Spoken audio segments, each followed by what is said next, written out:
In this video, I'm going to show you how to easily automate your newsletter sponsorships. If you're not already doing this, get ready because it's a major time saver and will turn your sponsorship revenue into passive income. And if you're feeling skeptical or you just don't believe me, hear me out because I learned this trick from studying The Rundown, which is a newsletter that makes over $1 million a year. The founder is a genius, and he uses what I'm about to show you to make over $3,000 a day. Once I started doing this, I realized it's the easiest way to make money with a newsletter. So in this video, I'm going to show you step by step how to automate your newsletter sponsorships. And stay till the end because I'll show you how you can start getting businesses to sponsor your newsletter with zero effort. And you can do this with no money. So if you're broke, this video is for you too. Great, now let's get into it. In order for you to get started, you need to ensure your newsletter meets two requirements. If you don't meet these two requirements, it's going to be impossible to make any money, so listen closely.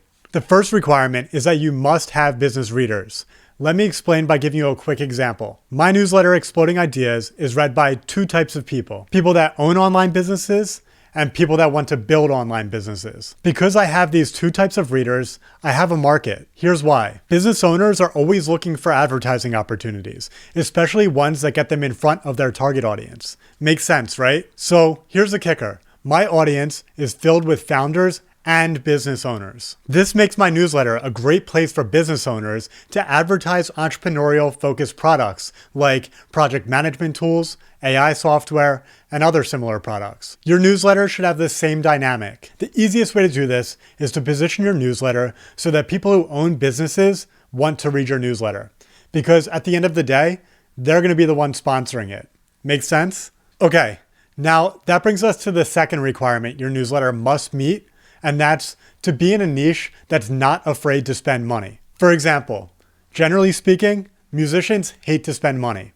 It's unfortunate, but it's true. So if you build a newsletter for musicians, you'll never make any money. But on the other hand, if you build a solar newsletter focused on B2B residential solar businesses, it will be easy to make money as you build your audience. This is because the residential solar industry is high ticket and oversaturated. So if you successfully build a newsletter in that market, you'll make easy money. Now, get this. As a general thumb, the more attractive your newsletter niche is to everyday consumers, the less money you stand to make. This is because things that everyday consumers are interested in are oversaturated and people are willing to do them for free. That's a huge red flag. And if you see these red flags, you should run away immediately. For example, acting, music, sports, avoid these industries like the plague. Finance, real estate, renewable energy, these are all great industries to consider. Now, you might be like, dude, Eric, you're wrong. I know this one music newsletter that makes a ton of money. Or, I know this sports newsletter that sold for 7 figures. Yeah, but guess what? That's the exception, not the rule. You never want to pursue a niche where you're hoping to be amongst a group of 5 financially successful newsletters. You want to instead be in a niche where it's easy to build a newsletter that makes tons of money. Okay, I digress. Now let's get into automating your newsletter sponsorships. Step 1 is to go to Calendly.com and set up an account. Calendly is a scheduling tool that allows people to set up meetings. Don't worry about the onboarding information. You can choose whatever you want. It will have no impact on what we're about to do. Step 2 is to integrate Stripe. For this, scroll down and click on Integrations and Apps. Then click Payments and select Stripe. Stripe is a payments platform similar to PayPal. By installing Stripe, you'll be able to connect the payment app to your Calendly. You're going to learn why in a minute. First, we need to complete step 3. Step 3 is to build out the sign-up flow. To do this, go to your meeting module and fill in the invitee questions. These are the questions that advertisers will need to fill out in order to book a meeting, or in our case, a sponsorship slot. Here's mine that I like to use. I like to get the advertiser's logo, their copy, and their email address so that I can reach out if there's a problem or I want to make changes. I always try to collect everything I need up front because I like to be as autonomous as possible through this process. In other words, I don't want to be going back and forth with advertisers last minute trying to get more information. Get it all up front. Next, click Accept Payment with Stripe. This will make it so that in order for the advertiser to book the meeting, or in our case, the sponsorship, they'll need to pay first. This automatically weeds out any advertisers that may be on the fence or unable to afford your rates. Trust me, there are a lot of advertisers that will waste your time. Weeding them out by incorporating this is super important. It will save you a ton of headache. Now let's get to step 4. Set your price. So now you'll want to set the price you would like to charge. For reference, I have almost 11,000 subscribers and charge $150 per sponsorship.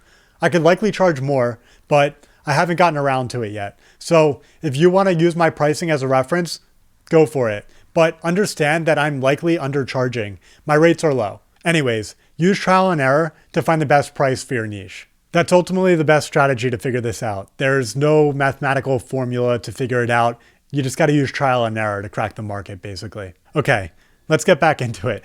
Step 5 is to edit our booking dates to only the dates that our newsletter gets sent. We want to do this so we're not double booking. In my case, I have open slots on Sundays because I send out my newsletter on Sundays. Make sense? Once that's completed, click copy link at the top of the page. I like to embed this link in my newsletter so that every time my newsletter gets sent out, business readers will have the opportunity to sponsor. Here's how I do it. I put the link to advertise at the top of the newsletter so that everyone sees it.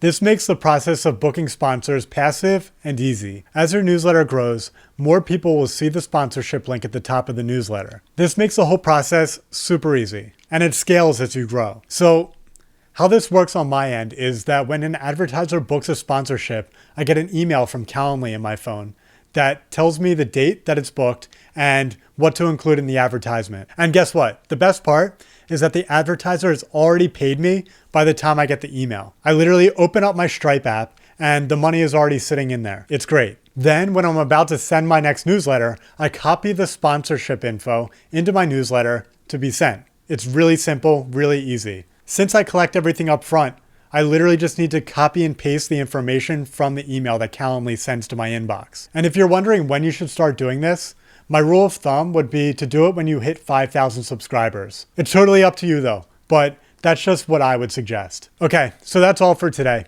Hope this was helpful. See you next time.